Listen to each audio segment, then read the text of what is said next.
بسم اللہ الرحمن الرحیم۔ السلام علیکم ورحمۃ اللہ وبرکاتہ۔ اللہم صلی علی محمد وعلی آل محمد۔ فضائل اعمال صحابہ کرام رضی اللہ عنہم کے تقوی کے بیان میں حضرت صحابہ کرام رضی اللہ عنہم کی ہر عادت، ہر خصلت اس قابل ہے کہ اس کو چنا جائے اور اس کا اتباع کیا جائے، اور کیوں نہ ہو کہ اللہ جل شانہ نے اپنے لاڈلے اور محبوب رسول صلی اللہ علیہ وآلہ وسلم کی مصاحبت کے لیے اس جماعت کو چنا اور چھانٹا۔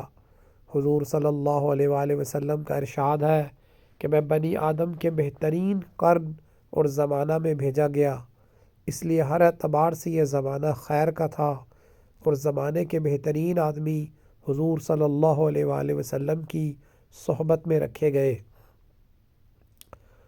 حضور صلی اللہ علیہ وآلہ وسلم کی ایک جنازے سے واپسی اور ایک عورت کی دعوت۔ حضور اقدس صلی اللہ علیہ وآلہ وسلم ایک جنازے سے واپس تشریف لا رہے تھے کہ ایک عورت کا پیام کھانے کی درخواست لے کر پہنچا۔ حضور صلی اللہ علیہ وآلہ وسلم خدام سمیت تشریف لے گئے اور کھانا سامنے رکھا گیا تو لوگوں نے دیکھا کہ حضور اقدس صلی اللہ علیہ وسلم لقمہ چبا رہے ہیں، نگلا نہیں جاتا۔ حضور صلی اللہ علیہ وسلم نے فرمایا، ایسا معلوم ہوتا ہے کہ اس بکری کا گوشت مالک کی بغیر اجازت لے لیا گیا۔ اس عورت نے عرض کیا، یا رسول اللہ، میں نے ریوڑ میں بکری خریدنے آدمی بھیجا تھا، وہاں ملی نہیں۔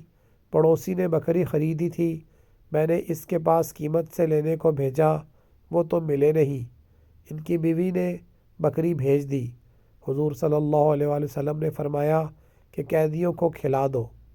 فائدہ: حضور صلی اللہ علیہ وآلہ وسلم کی علو شان کے مقابلے میں ایک مشتبہ چیز کا گلے میں اٹک جانا کوئی ایسی اہم بات نہیں کہ حضور پاک صلی اللہ علیہ وآلہ وسلم کے ادنا غلاموں کو بھی اس قسم کے واقعات پیش آ جاتے ہیں۔